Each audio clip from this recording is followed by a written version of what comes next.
عہدیداروں کو منتخب کیا تاکہ اس مسئلے کا جائزہ اور UNO کی سفارش پر ہی 1948 اور 1965 کی جنگوں دونوں ممالک جنگ بند کرنے پر راضی ہوئے، اور اقوام متحدہ میں آج بھی ہندوستان اور پاکستان کے درمیان جنگیں ہوئیں، اور 1965 اور 1971 یہ دونوں جنگیں کشمیر کے مسئلے پر ہوتی رہی ہیں۔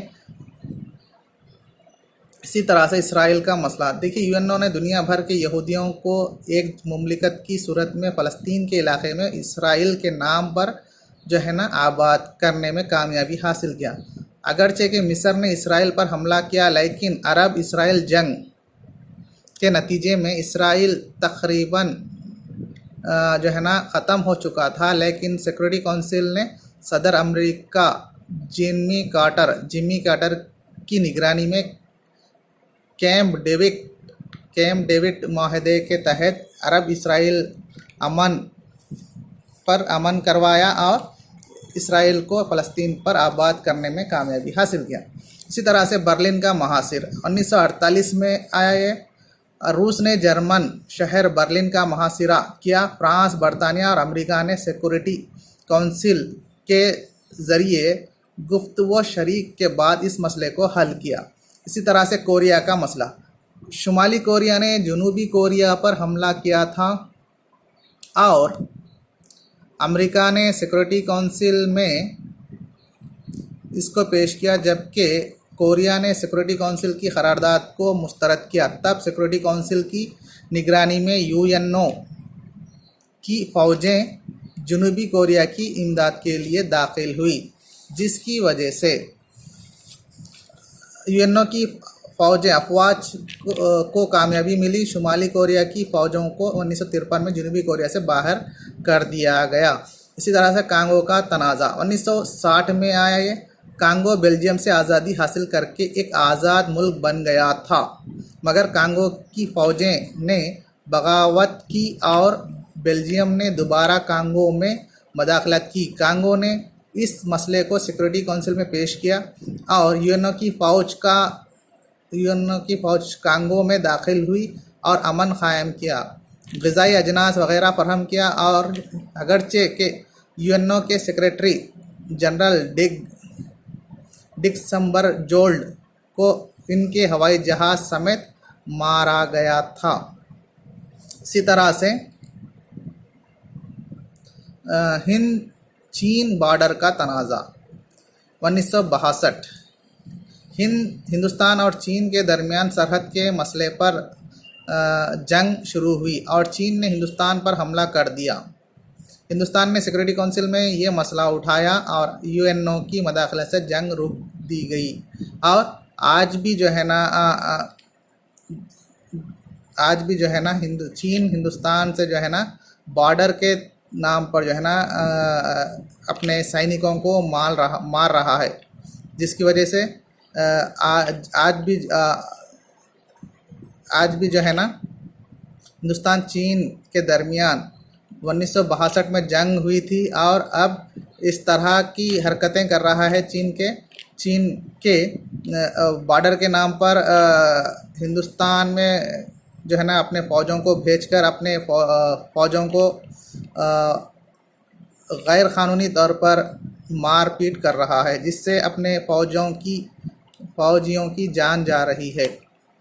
اسی طرح سے ترک اصلاح کے مسائل، تو دیکھیے UNO کی رہنمائی میں 1946 میں ایٹامک انرجی اور 1947 میں ایٹامک آرمز کمیشن اور 1952 میں ترک اصلاح کمیشن قائم کیا گیا۔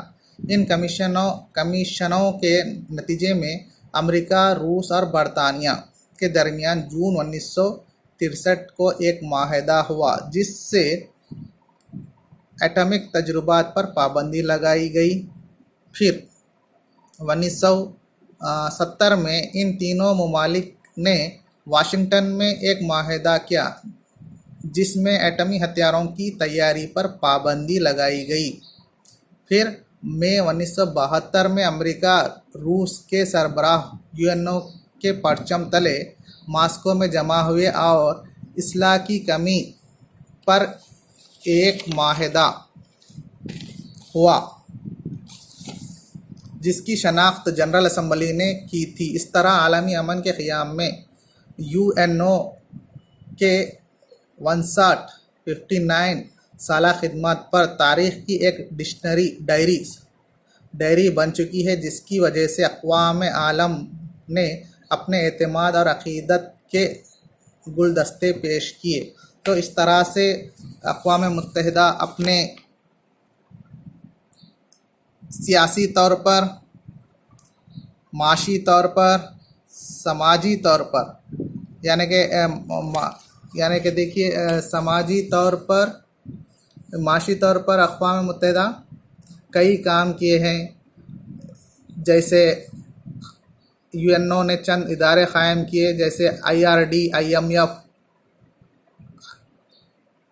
IDA، ایسے جو ہے نا ادارے قائم کر کے جو ہے نا ممالکوں کو جو ہے نا قرض جات، معاشی طور پر مدد کی۔ سماجی کارنامے یا خدمات میں WHO، ورلڈ ہیلتھ آرگنائزیشن کے ذریعے، UNICEF بچوں کی تعلیم اور بہبودی کے لیے کام کرتا ہے۔ اسی طرح سے UNESCO اس تنظیم کے ذریعے ناخواندگی کو دور کرنے کے پروگرام چلاتا ہے۔ اس طرح سے جو ہے نا اور اپرتھائڈ کو 1975 کو سال برائے خواتین منایا گیا اور مردوں کے برابر درجہ دیا جائے۔ 1973 تا 1983 کو یہ اشرہ برائے خاتمہ نسل امتیازی اپرتھائڈ منایا گیا، اور ہر سال 24 اکتوبر کو UNO کا دن، عالمی ترقی و معلومات کا دن منایا جاتا ہے، اور 2004 عیسوی کو سال برائے ایڈز منایا گیا۔ اس طرح سے کل جو ہے نا اقوام متحدہ کی جو ہسٹری ہے وہ سیاسی کارنامے، معاشی کارنامے، اور اس کے علاوہ جو ہے نا سیاسی، معاشی اور سماجی کارنامے، اس طرح سے جو ہے نا اس کے اچیومنٹس ہیں جو آج ہم اس ویڈیو میں پڑھے ہیں۔